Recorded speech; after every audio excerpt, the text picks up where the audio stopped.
Good evening, everybody. I was asked to introduce a guy who I sort of ran into before. A little feedback here. Larry Harris is probably the world's leading expert on the Tippit killing, and one of my oldest friends. Actually, he's not that old, but we've been friends for a very long time. I know of nobody in this case more dedicated or more helpful than Larry. And you're all in for a treat, because if you're interested in the Tippit killing, you're going to learn everything that there is to know from a man who has spent a lot of years on the subject. It is my pleasure to introduce my friend, Larry Harris.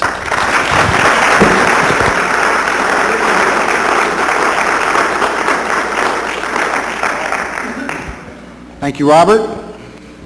Well, we're coming down the stretch on the symposium this year, and I've had a blast. I think this has been a great symposium. It's been smaller, more relaxed, more personal, more friendly, and I hope you've been enjoying it as much as I have.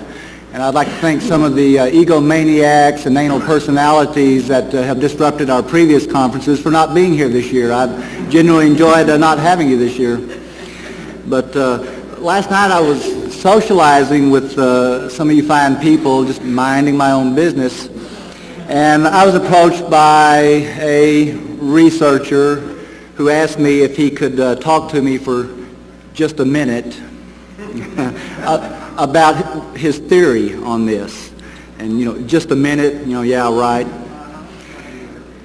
And for the next 20 minutes, he proceeded to enthrall me with his theory, which was, and he imparted this to me in the most serious and solemn tone, and he has come to the conclusion that the body buried over in Arlington National Cemetery is not that of John F. Kennedy, but rather that of J.D. Tippit.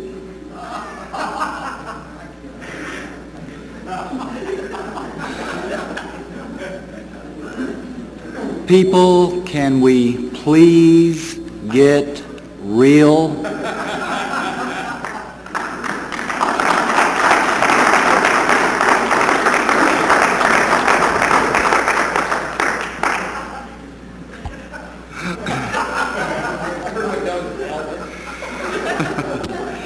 At any rate, I think most of you, I'm just going to, we don't have much time, and we're running a little behind schedule as it is, so I'm going to just kind of fly through and just hit some highlights, because I want to leave a little time for question and answers.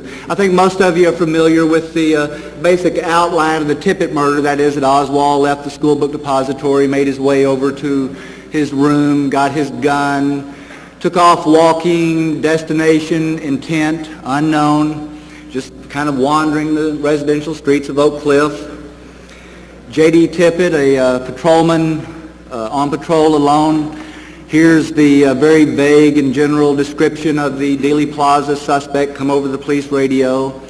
Tippit makes his way over into the central business district of Oak Cliff, spots Oswald walking down this street 4 miles from Dealey Plaza from behind, and deduces, by God, I think that's him. And he pulls the man over, they chat a minute. Tippit gets out of his car to apprehend the fleeing assassin and is shot dead in the street. And Oswald flees, runs to the theater, goes in without paying for a ticket. We have, 100, 200 police officers descend on the theater. Oswald tries to kill another policeman inside the theater. They kick him around a little bit and handcuff him and take him down to the police station. And then later that afternoon, they link the Tippit murder and Oswald to the book depository, and case closed. But and on the deal, on the surface, it looked like an open and shut case. And at the time, the Tippit murder went a long way toward convincing the public that Oswald had killed this policeman, so therefore he must have killed President Kennedy as well. But the truth of the matter is, we don't really know what happened over there at 10th and Patton in the Oak Cliff section where Officer Tippit was shot. Years later, we had private researchers identify other witnesses who had not been interviewed by the investigating authorities in '64. There was a woman named Aquila Clemens who said that she had seen two men standing at Tippit's car and that they ran off in opposite directions. There was another gentleman named Frank Wright who said he saw a man run, jump into a gray car, and drive off at a high rate of speed west on 10th Street. And then back in the 1970s, the House Select Committee turned up still another witness named Jack Tatum, who had been driving by the scene, and he described the assailant shooting Tippit across the hood of the police car and then walking around behind the police car and walking right up to Tippit, taking careful aim and firing one more shot into Tippit. And, you know, nobody else saw these things. You know, Aquila Clemens didn't see what Wright saw. Wright didn't see what Tatum saw. And I mean, it's just puzzling that we can't get eyewitness accounts to match up. But I want to talk about just some of the basic problems that have come up in the years over the Tippit murder. And first and foremost are the time and distance factors. Now, according to the Warren report, Oswald left his room at 1:04 p.m. there on Beckley Street, and Tippit was shot at 1:15 or 1:16 p.m. So that gave Oswald a window of about 12 minutes to walk 1 mile from his rooming house to where Tippit was shot, from 1:04 to 1:16. But the landlady at Oswald's rooming house testified that after Oswald left, she looked out the window a few minutes later, and Oswald was standing there at the curb in front of the house. And then at the other end of it, it's quite clear that the Warren Commission misstated the time of the Tippit murder. He wasn't shot at 1:15 or 1:16 p.m. That's the time the police were notified of the shooting over the radio in Tippit's car by a bystander. And it's clear that several minutes elapsed between the time Tippit was shot and the time that the police were notified. Domingo Benavides, who was the closest known witness, said that shooting broke out. He ducked down in the cab of his truck, and he stayed crouched down for a few minutes because he was afraid this man was going to come back and start doing some more shooting. And so that 12-minute window of opportunity that Oswald had to walk the 1 mile, you know, that is now significantly. Let's say 1:04, and let's just say the landlady said several minutes, but let's say 2 minutes. You know, that'd make it 1:06 p.m. And then over here at 1:16, let's say Benavides says you know, a few minutes elapsed, and then let's say it wasn't 1:16. Let's say it was 1:14. You know, that really narrows significantly the window of opportunity that Oswald had to get to the scene of the crime. And then on top of that, they used a witness named Helen Markham to say that she saw Oswald walking east on 10th Street, and she was the only known witness to say that. You go back to the National Archives and the 26 volumes and start reading all of the reports, FBI, Dallas Police, Secret Service, and almost without exception, they state that the man who shot Tippit was walking west on 10th Street, that is, toward Tippit, and opposite of what Helen Markham said. And this would have Oswald approaching the scene, coming back toward his rooming house from a point beyond the scene of the crime that he could not possibly have reached in the known time frame. So it was seen that the time and distance factors, you know, really effectively preclude Oswald as the killer of Officer Tippit. And then the sheer lack of credible physical evidence in the Tippit murder, and it's a mess, would seem to bear out the thesis that Oswald was nowhere near 10th and Patton when this policeman was shot down. And we have two witnesses at the Texas Theater, Davis and Burroughs, who state that they observed Oswald inside the theater moving around much earlier than the Warren report said. Warren report didn't put him there until about 1:40 p.m., but Burroughs and Davis have him there even prior to 1:15 p.m., you know, not long after 1 o'clock, and that's pretty significant. And getting back to Helen Markham, now, this woman was something else, but you know, they asked her what time she thought Tippit was shot, and she said about 1:06 or 1:07 p.m. And as it turns out, that's pretty accurate. And the reason she said this was every day she was a waitress at the Eat Well Cafe in downtown Dallas, and every day she would walk from her apartment up to Jefferson Boulevard and catch a bus to downtown Dallas that picked her up at 1:12 p.m. And so at the time she was waiting across the street there, 10th Street, when the shooting broke out, she was en route to and 1 block from her bus stop where she was going to board that 1:12 p.m. Bus, as was her daily routine. So the FBI did a little enactment and study of this, and they concluded that she'd left her apartment at 1 p.m. and she'd gone to the washateria there to use the pay telephone. And there was a clock there in the washateria, and she was conscious of the time, and she looked at the clock, and it was 1:04 p.m. So the FBI took a stopwatch, and they walked the distance from the washateria to where she observed the shooting, and it took 2 minutes and 30 seconds. So she left at 1:04, and you had 2 minutes and 30 seconds. That would come out right at 1:06 or 1:07 p.m. And yet Oswald didn't leave his room till 1:04 p.m. and then stood at the curb for a few minutes. So see, it just doesn't add up. And then another clue to the possible time of the Tippit murder, and I think it happened probably at about 1:09 p.m. as best as I can determine. At 1:08 p.m., Tippit tried to call the dispatcher and got no response. There was a lot of traffic on the radio, back and forth, and the dispatcher didn't hear him or didn't acknowledge him, and that's the last we hear of J.D. Tippit. Now, at 1 p.m., the dispatcher had tried to call Tippit and got no response. Well, at 1 p.m., Oswald was inside his room, and according to the landlady, while Oswald was in his room, and he was just in there 3 or 4 minutes, a Dallas police car pulled up with 2 occupants in it, beeped the horn, paused for a moment, and then drove off. And that little mystery was never explained. We don't know who was in that car. The Warren Commission let the Dallas police kind of conduct their own investigation. They said, well, we don't know who it was, what it was. So we don't know if it was Tippit. We don't know, if we had some renegade officers out doing something. We don't know the significance of it. But it's a real puzzling mystery that endures to this day. One of those unexplained aspects that we're left to wonder about. Moreover, there was a passerby named Tom Boley who came upon the scene in his car, and he is the only known witness who deliberately checked his watch to note the time, and it was 1:10 p.m. according to the affidavit that he gave that day. So it's pretty clear, that this shooting happened several minutes earlier than the Warren Commission said, and that Oswald almost certainly could not have been there in time to do the shooting.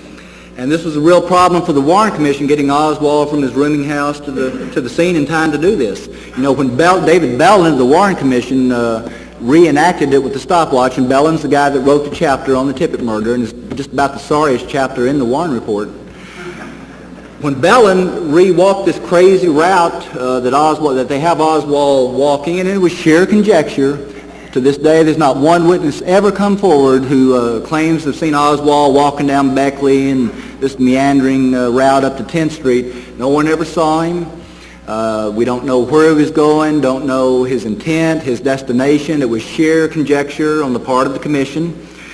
But they were so pressed for time that the Secret Service, when they were doing the timetable to get, showing Oswald's movements and activities after the assassination, this is actually in the National Archives. There's a Secret Service report that gives Oswald 30 seconds to go into his room, change clothes, get his gun, leave, and stand there at the curb. 30 seconds. This is a government document. These were the guys guarding the president. I don't know. I guess this is to be expected.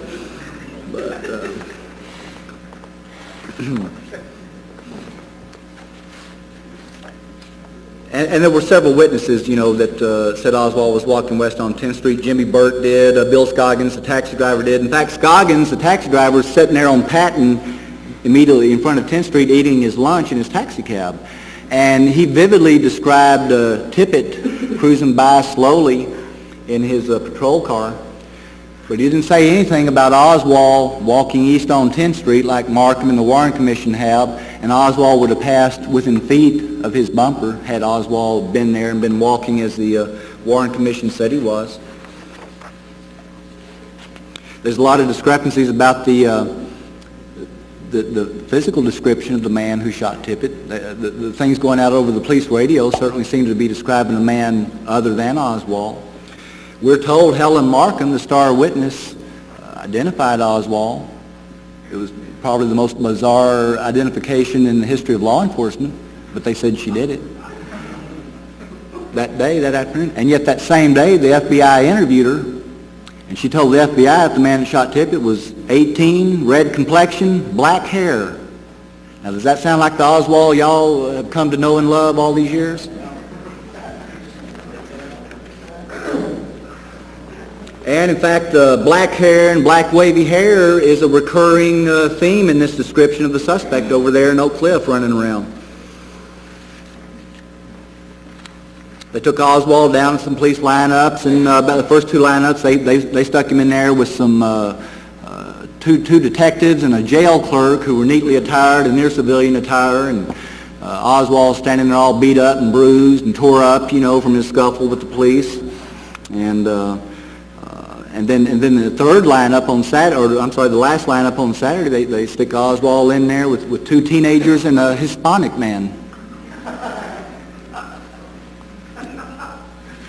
So Helen Markham was a star witness, and the Warren report termed her testimony reliable, and that's what they said publicly.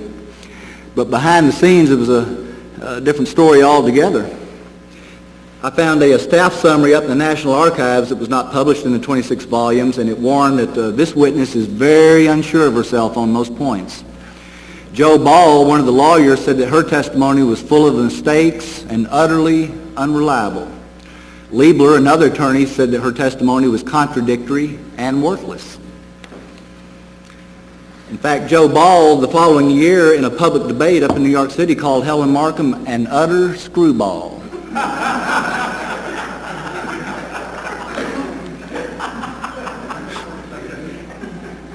And then the classic comment on all this was they were complaining about the quality of this eyewitness. And Norm Redlich, one of the attorneys, told Liebler, the commission wants to believe Mrs. Markham, and that's all there is to it. That's a verbatim quote. The commission wants to believe Mrs. Markham, and that's all there is to it. That's the kind of sham investigation Warren Commission conducted.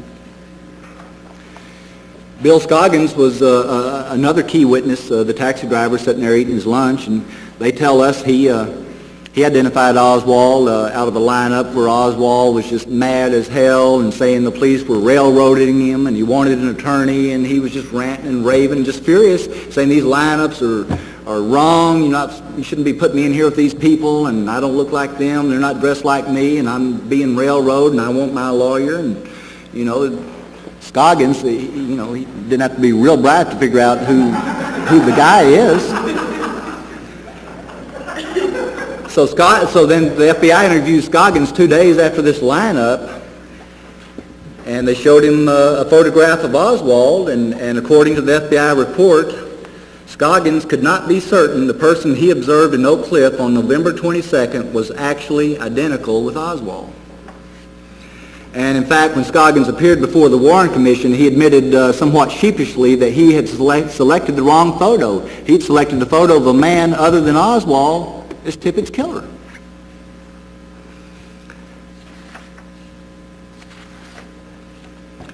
The ballistics evidence.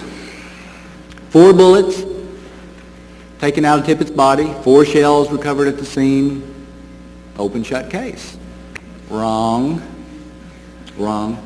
There was, as the commission attorney said, a slight problem. That's another verbatim quote. They didn't match up. The bullets didn't match up with the shells as far as the manufacturer. The bullets in Tippit's body, there were 3 made by Western Company and 1 by Remington. But the shells purportedly recovered at the scene, there were 2 Western and 2 Remington. They didn't match up, and the Warren Commission was unable to offer a plausible explanation for that. The bullets removed from Tippit's body were never traced to Oswald's revolver. You can look it up. FBI couldn't trace them to that revolver.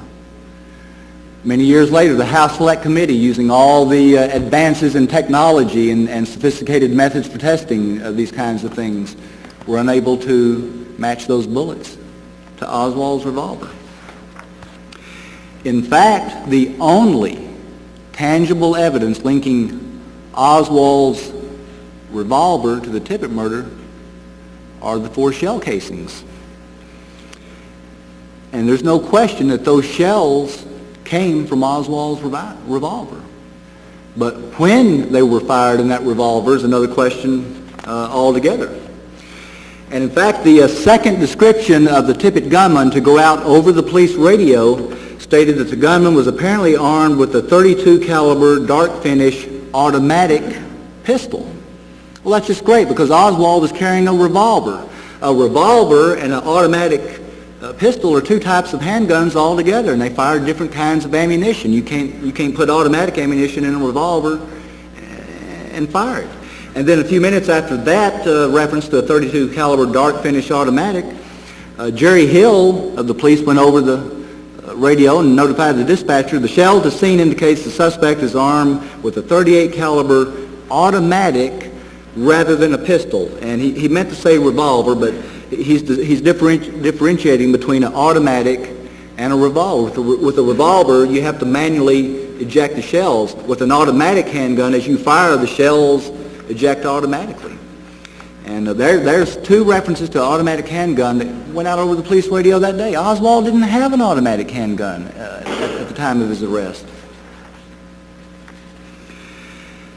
And then there was an officer named J.M. Poe who received 2 of the 4 shell casings at the scene. And he scratched his initials on them as part of the chain of evidence. And the shells, incidentally, were retained by the Dallas police for more than a week. A lot of the evidence was turned over that night to the FBI, but the shell casings were retained by the Dallas police for a week before they turned them over. So 7 months after all this, the FBI went to Poe and said, we need you to identify these shell casings. And they had all 4 of them. They wanted him to pick out the 2 that he had scratched his initials on. So the FBI report says Poe stated he recalled marking these cases, but he stated after a thorough examination of the 4 cartridges shown to him on June 12, 1964, he cannot locate his marks. Therefore, he cannot positively identify any of these cartridges as being the same ones he received on November 22nd. Now, that's reassuring, isn't it? And then the bullets, originally the Dallas police told the FBI that they only had 1 bullet, and that was turned over. It was a bullet that had he was shot 4 times. He was hit once in the head, 3 times in the chest. One of these bullets struck a button, and it didn't really penetrate his chest. And so that bullet was turned over. And the FBI was told by the police that was all the bullets they had. Well, many months later, the Warren Commission sent the FBI down to Dallas and asked them to find out what's going on here. And they found the 3 additional bullets in police files. Now, what was that all about? They found a jacket over not far from the Tippit murder, just a couple blocks over at a service station. They had a little parking lot on the side, and police recovered a white jacket thrown up under one of the cars. And they said Oswald threw it down trying to change his appearance. And all the contemporaneous reports to that jacket are white. But the jacket that was ultimately turned over to the Warren Commission and is up in the National Archives is a gray jacket. And I've held this jacket in my hands and examined it, and it's a gray jacket. You might call it a light gray jacket, but you damn sure wouldn't call it a white jacket. And a policeman investigating the murder of a brother officer is not going to make a mistake like that and call a white jacket a gray jacket. And for many years, we didn't know who this officer was that had found the jacket. The Warren report credited another officer who had testified explicitly that he didn't find the jacket, he didn't even see the jacket. And yet the Warren report comes out and they name him as the guy that found it. Well, years later, I was able to identify the officer who did find the jacket, and I called him up on the telephone to ask him about this. And he was kind of evasive, and when I asked him what color was the jacket, he got mad and he said, who are you and what are you doing this for? He said, I'm going to tell you something. He said, that information might be something they don't want given out. And he hung up on me. And what was that all about? The jacket that was found had a laundry tag in it. And the Dallas police didn't have any means to trace the laundry tag, so they gave it to the FBI, and the FBI tried to trace the laundry tag. And they canvassed all the dry cleaning establishments in the Dallas-Fort Worth area, as well as the New Orleans area where Oswald had lived the summer of '63. And they were never able to trace the laundry tag on this jacket, even though the tag was an indication that it had been recently dry cleaned. There should have been some kind of record. And I've got all the this wasn't in the Warren report. They never mentioned that there was a laundry tag on this jacket, and they weren't able to trace it. They never mentioned it. 900 pages in the Warren report, that's not in there. And I've got all the unpublished documents on this FBI investigation, and it was really a sham. They came real close to identify, they almost narrowed it down to 7 dry cleaners that used the particular type of marking mechanism. There were only just a handful of laundries here in Dallas that used that particular kind that was on this laundry tag. And they could have they came real close to tracing the laundry tag, but they didn't. So that's just some of the highlights, some of the problems in the Tippit murder. Now, Jefferson Davis Tippit. Where the hell did that come from? For years I have been reading in books, Jefferson Davis Tippit, Jefferson Davis Tippit. That wasn't his name. Where did that come from? That's not his name. What did J.D. stand for? It didn't stand for anything. His father gave him the initials J.D. in lieu of a name. His father, Tippit's sister told me that his father had been reading a little old dime novel, and it was some kind of action-packed thriller, and the father was so fond of the main character in this little novel that he named his oldest son, J.D. So where this Jefferson Davis Tippit come from, I just don't know, but I keep reading it. Even books coming out this year, I'm still reading Jefferson Davis Tippit. But Sylvia Marr, who wrote the Bible for assassination researchers, Accessories After the Fact, it is the definitive dissection of the Warren report, and she dissed them. If y'all know how the young people talk, she dissed them. But this is a quote from her book. When we turn to J.D. Tippit, we find no biographical excesses such as they had with Ruby and Oswald, but extreme reticence. Tippit, the policeman, and the man is one-dimensional and is a one-dimensional and insubstantial figure, unknown and unknowable. The Warren Commission was not interested in Tippit's life and apparently interested in his death only to the extent that it could be ascribed to Oswald, despite massive defects in the evidence against him. The Warren Commission's profound lack of interest in Tippit may be measured by its failure to take testimony from his widow, who probably saw him less than 2 hours before his death. And in fact, the unpublished documents up in the National Archives show that the idea to do a background investigation of Tippit came up just almost literally as an afterthought. On May 8th of '64, one of the staff attorneys wrote a memo to the chief counsel. As far as I can tell, none of the areas is responsible for handling any of the background or connections of Officer Tippit. Since he has been linked to both Oswald and Ruby by various rumors, and since he was a principal figure in the events of November 22nd, I was wondering if any investigation of him has been undertaken. So that was May 8th. And then on May 12th, Rankin, the chief counsel, wrote a letter to J. Edgar Hoover asking him to conduct a limited background investigation of Officer Tippit. And Rankin closed his letter by saying, "As I am sure you are aware, this request is designed to obtain certain basic information which can be relied upon to refute unfounded allegations which have developed in the course of this investigation." Now, they hadn't even conducted the damned investigation. How did they know these rumors were unfounded?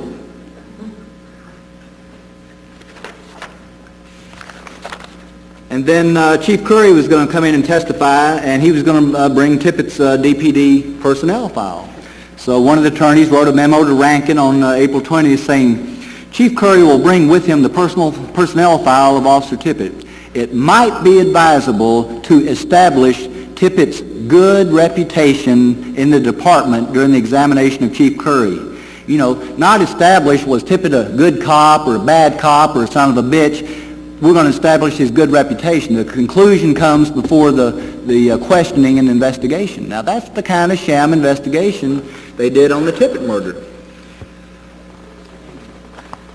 Who was Tippit? We don't know a lot about Tippit. He was born up in Red River County up here in northeast Texas, about 100 miles, 120 miles from Dallas. Was a good old East Texas farm boy.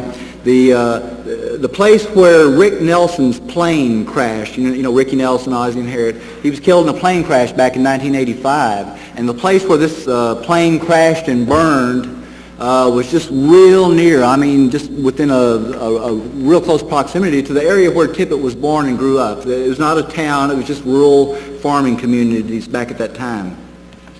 But the FBI did a sort of a evaluation.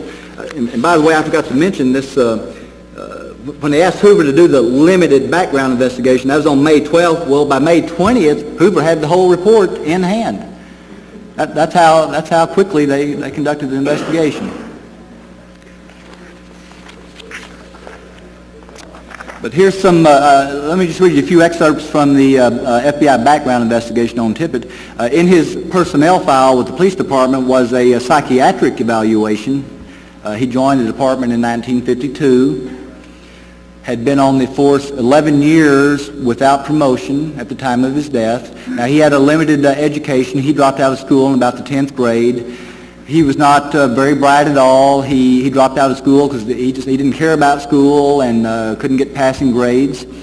He had no hope of advancement in the police department because he couldn't pass the written test. And he was not particularly ambitious. He had no real desire to advance within the department. He was quite content just being a patrolman and going about his business. A psychiatric report dated November 17, 1952 characterizes Tippit as wholly devoid of imaginative facilities.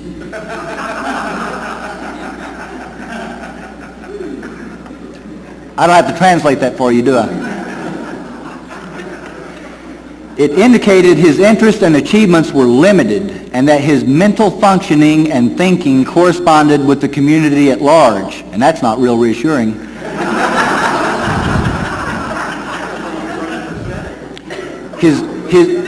His grip on reality was below average, and it was noted that errors of judgment could be expected.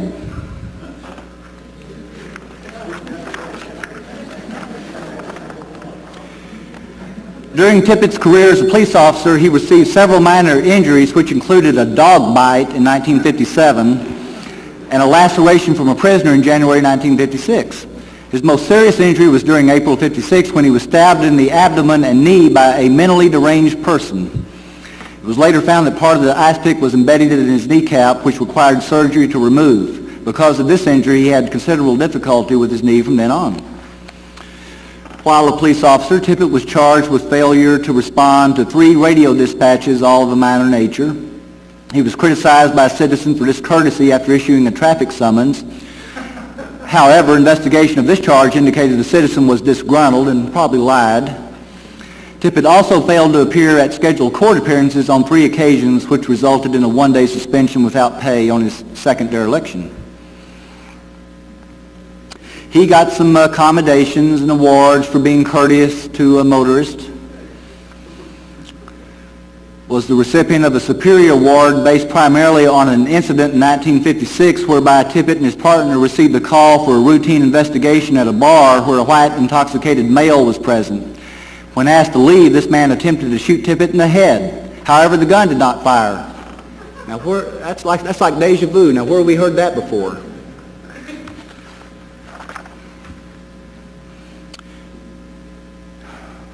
Tippit and his partner drew their service revolvers and killed the individual, who was later identified as Leonard Garland, who was wanted by the Federal Bureau of Investigation for an offense he committed in another state. Now, I went pretty deeply into Tippit's background, his police career, his personal life, and there's not a lot mysterious or complex or suspect about Tippit. He was a pretty simple guy, as we've indicated. He wasn't too bright, and he liked playing dominoes and fishing and hunting. He had no interest in politics, didn't read newspapers. We don't know of anything, KKK, John Birch, nothing to indicate that he had any interest whatsoever in these kinds of things. Just a good old boy. He worked a lot of odd jobs on the police department. He had a part-time job at Austin's Barbecue for 2 or 3 years, and worked just about all the odd jobs that he could. And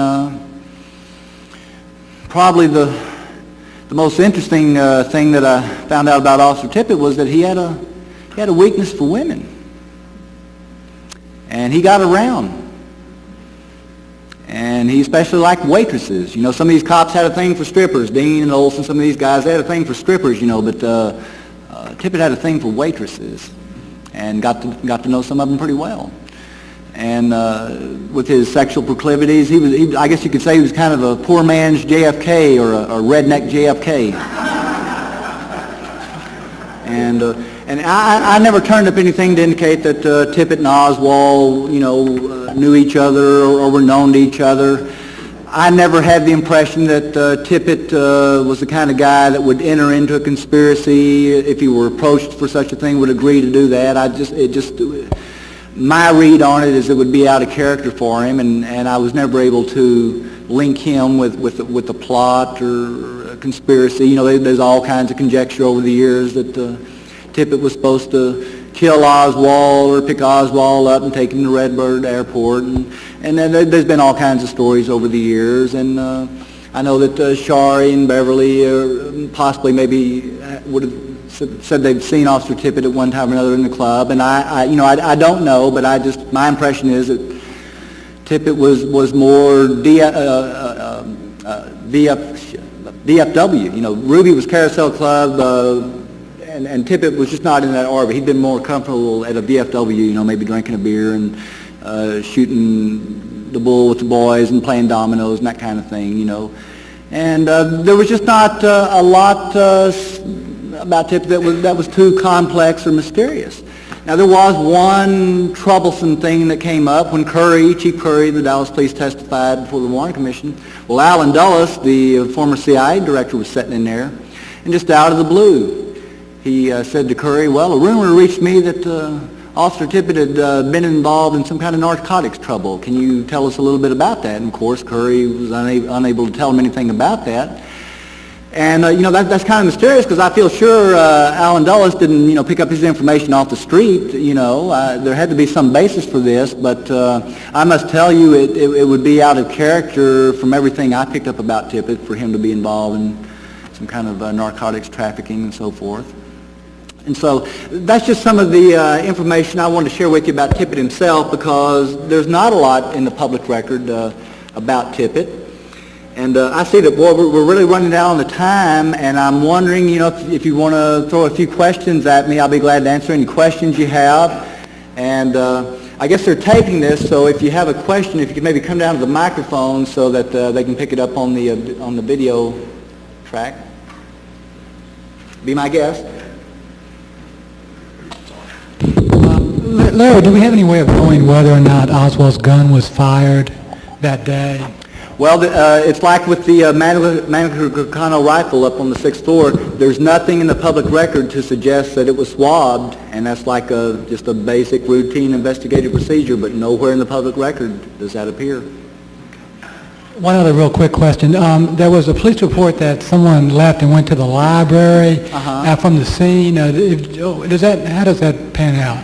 Well, what it was, after this fellow shot Tippit, he ran, and if you follow the progress of the investigation on the police radio, there are repeated references to him running down the alley. He's running down the alley. We got an eyewitness that says he's going down the alley, and they're chasing him down the alley.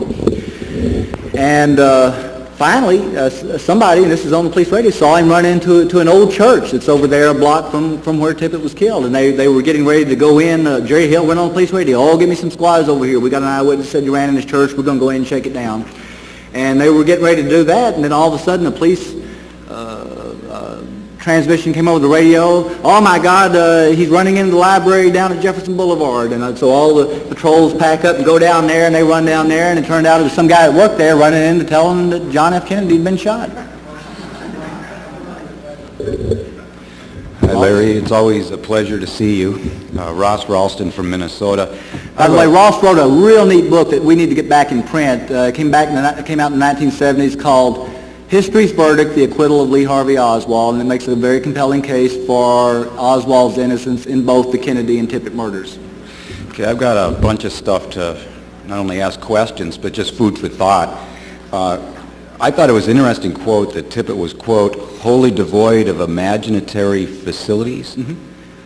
Okay, here's a man who never had a promotion for so many years, and he sees the back of a man's head, according to the Warren Ford Dulles Boggs Russell Cooper McCloy Commission, and he connects him with the description on the police radio. I mean, that's their version. Now, he's looking for a guy 165 to 175 pounds. That's a light heavyweight boxer. Oswald is slender, weighs 136 pounds. He's 10 years off in age. He's looking for a guy in his early 30s. Oswald is 24. And this man, who never had a promotion, wholly devoid of imaginatory faculties, suddenly decides the time has come to act. Well, that's going to be his last act if that's what happened. I'll tell you that. And so I really wonder about why the man was stopped. And that's not even assuming it's Oswald. But let's move on from there. Henry Wade is an interesting character, and you mentioned him on several times during the course of this symposium. JFK. Should I call him Jefferson Davis Tippit anymore? I think you've put an end to that. 2 teens and a Hispanic. Okay? Now, people in psychology, I'm working on my dissertation in sociology, but it's kind of close. We deal with criminology. You know, the psychiatry of the witness is well known. The witness isn't expecting to see something right in front of their eyes. It just happens. And the witness wants to be helpful. And they know the police have a suspect, otherwise they wouldn't be at the police station looking at a lineup. And with a little bit of prodding, like 2 teens and a Hispanic, it can be pretty easy to identify the proper party, the right person. And when Oswald was asked those questions, "Where do you work?" what did he say, Larry? Did he give them the truth? Sure he did. Texas School Book The detectives and the jail clerk gave fictitious answers, by the way. Yeah, right. I mean, again, over the airwaves, people had heard the Texas School Book Depository. And he's got a black eye, doesn't he? That's pretty darn easy to spot. Now, what did Ted Calloway say during the courtroom thing with Jerry Spence? We want to wrap this case. He said a policeman said to him, what? "We're going to wrap this case up real good. We want you to take a good, how did that go? Good, hard look at the man and see the one who looks different." Well, I don't suppose they were looking at the Hispanic, but actually they all look different. The 2 teenagers, teeny boppers, and dang. But Henry Wade has a history. The Wade case dealt with lineups. And you know that it went to the Supreme Court. And he was chastised in 1967. He didn't have this right back then to stack lineups. He did this in his office as a matter of business. Now, I could talk about the arrest, but I've been told just to ask questions, so I guess that's what I'll do. Scoggins, okay. Jerry Hill, I'm looking at the bullet right now. He said that over the radio, in addition to his, and you know that the automatics leave a mark at the base of the shell. And that's how you know, because it self-ejects.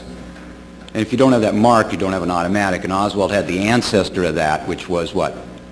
the revolver, where you tap the bullets out.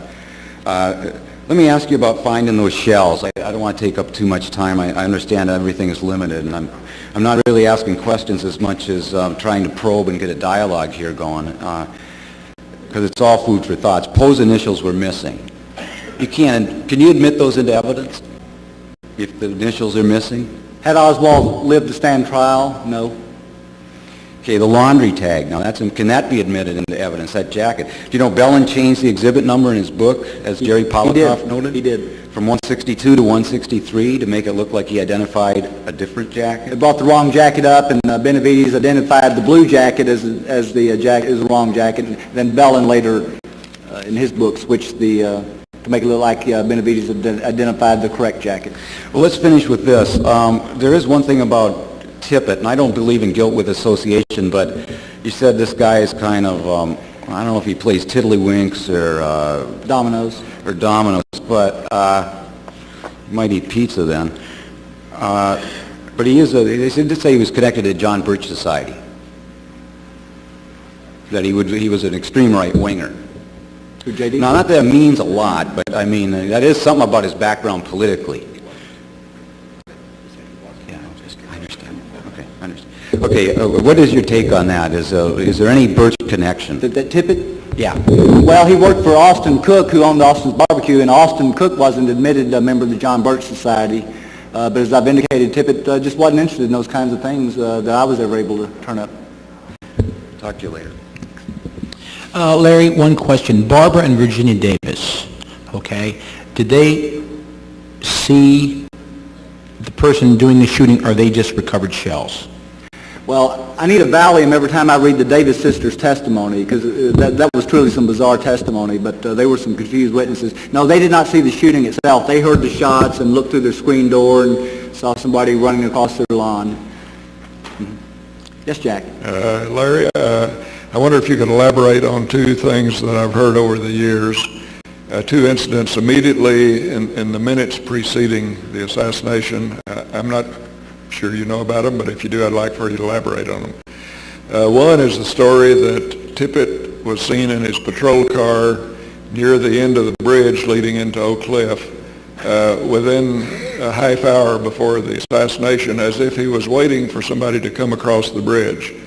The other is that within about 10 minutes before Tippit was killed, he ran into a record store on Jefferson Boulevard, made a hurried telephone call, and that was the last time that anybody saw him, as far as we know. Now, do you know anything about those two incidents? Well, yes. There were a total of 5 witnesses saw Tippit sitting in his patrol car parked in the parking lot of a gas station sometime between 12:45 and 1 p.m.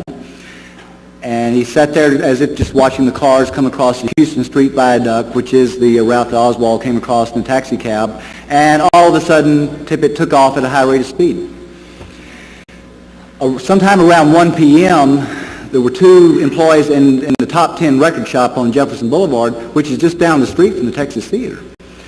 And they gave stories that Tippit came rushing in and went behind the counter to use the telephone and made a frantic phone call and was very impatient, apparently did not get an answer, slammed the phone down, rushed out, got in his car, and took off at a high rate of speed. And that's they apparently were the last people that we know of who saw Tippit. And again, this was right sometime around 1 p.m., and we'll remember that at 1 p.m. the dispatcher called Tippit and got no response. Yes, Connie? Do you have his Tippit's address in Dallas at the time of his death? Yes, and would you give it and describe what location it was in? It was 238 Glencairn Street in far South Oak Cliff. They were new homes that had been built in the early 60s, and quite a number of police officers lived out in that area. It was nicknamed Pistol Hill because so many officers were buying homes in that area. 238 Glencairn. Thank you. 2 questions. One, wasn't there a jacket or a coat that was hanging from the hanger in the back seat of Tippit's car? Photographs taken at the scene show a jacket or shirt, I think it's a jacket, on a hanger in the back of the patrol car. That's right. Now, the police had a summer uniform and a winter uniform. They had already switched over to the winter uniforms, which were long sleeve. That day was a particularly warm day here in Texas. It was 68 degrees, and I suppose Tippit maybe had taken his jacket off and had it hanging in the back. So it was his jacket? I'm sorry? It was his jacket? We don't know. We don't know. The other question, didn't most witnesses say that the gunman had been walking, west? Walking east? Walking west on 10th Street, whereas the warrant report said east on 10th Street, and that was on the basis of the one witness, Helen Markham, the utter screwball. Which direction would have been walking towards Jack Ruby's apartment? If Oswald had been walking east on 10th Street, as the warrant report said, he would have been headed generally toward Jack Ruby's residence, which was several blocks beyond the Tippit crime scene. Thanks. Big Al. Larry, I've never seen any pictures of the Tippit crime scene with the body. All I've seen is just the car. There's not even an outline of him on the street. Have you? Are there any? No, they're not. See, when this shooting happened, a lot of people, a number of people started calling the police, and the Dudley M. Hughes Funeral Home also ran an ambulance service, and it was located virtually just 1 block away. So the ambulance was able to get there at 1:18 p.m., get Tippit in there, and rush him to Methodist Hospital. So the ambulance got there before most of the squads began arriving. Larry, that was my first question actually, but as usually steals my thunder.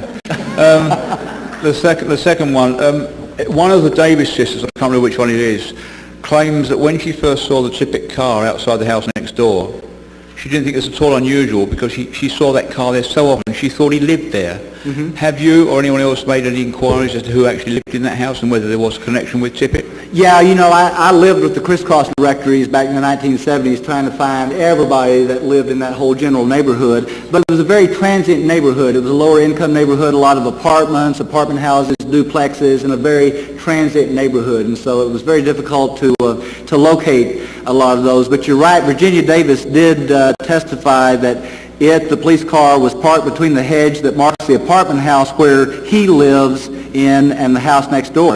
And Bellin, of course, did not ask, wait a minute, where he who? They didn't ask her, who is he? She seemed to be alluding to Tippit, but it's not clear because Bellin didn't ask her. Scoggins, the taxi driver, said, I noticed Tippit stopped down there, and I wasn't paying too much attention to the man, you know, just used to see him every day. Well, see him where? Where did Scoggins see him every day? You know, Bellin didn't ask the question. Thank you. Thank you. One more question, Larry. I think you were the one to discover this lady named Witherspoon. Mm-hmm. Could you elaborate on that? Because I think most people would be interested in that story. Well, I'll tell you, we really don't have time. It's a fascinating story, but basically Tippit had worked at Austin's Barbecue, become romantically involved with a waitress who was estranged and later divorced from her husband. It was a very serious relationship. Tippit wanted to marry her. He was willing to divorce his wife and marry her. She declined his marriage proposal for fear it would, just because of his family and his career. Relationship tailed off. She realized in September of '63 that she was pregnant, and it's just a messy situation. She told the House Select Committee that she and her husband, after she and Tippit broke up, she and her husband got back together in the summer of '63. Well, Ken Holmes Jr. and I, and Ken, you're in the audience, raise your hand. Ken did a lot of the work with me on the Tippit murder back in the 1970s, and on this story specifically. He and I interviewed the former husband of the lady, and he was very adamant in telling us that they didn't get back together until the next day after Tippit was killed. That he went over there and took her to the funeral home, and she just became hysterical and broke down and told him that she was pregnant by Tippit, and so they reconciled. The child was born 7 months later, and they raised it as if it was their own. And, it's just a situation that existed, and had that situation been known to investigators in 1964, it might have placed the Tippit murder in an altogether different light. And I'd be glad to chat with any of you about that afterward. But I have to shut this down, and I want to close with a quote. The other day on Saturday, I ended with a quote from Jim Mars, our brother from Springtown, Texas. This quote is from Henry Hurt, who wrote the book Reasonable Doubt. It doesn't have to do with the Tippit murder, but just the Kennedy assassination in general, and I want to read it because that's what this is all about. That's what we are all about. Talking about the official investigations. Despite these failures, it is encouraging that it was the very resiliency of the American system that prevented the JFK case from being stifled. A band of people, lawyers, homemakers, a goose farmer, businessmen, a mathematician, an architect, scholars, secretaries, doctors, professors, a weekly newspaper editor, photographers, even former government agents, would not swallow the official line. They began, each in his or her own way, their diverse work to get at the truth. Known as the critics, these people have managed through sheer diligence and persistence to keep the case alive and to inch it towards some plausible resolution. They have been denounced from some of the most prestigious podiums in the land, called blood-sucking scavengers, accused of personal greed. It is they who have kept alive the search for truth. Without their work, the evidence uncovered and the legitimate leads developed would likely have been lost many years ago. Without their work, the continuing quest for truth about the JFK assassination would simply be impossible. And that's what we're all about. That's what A.S.K. is all about. That's what COPA is all about. And I would just encourage all of us to try to find ways to come together, to be more unified, to knock off the infighting, and to have more unity and solidarity, because it's time to get to the bottom of this case once and for all. And I just hope you've enjoyed this conference. And I say let's do it again next year because the case is still open. Thank you very much.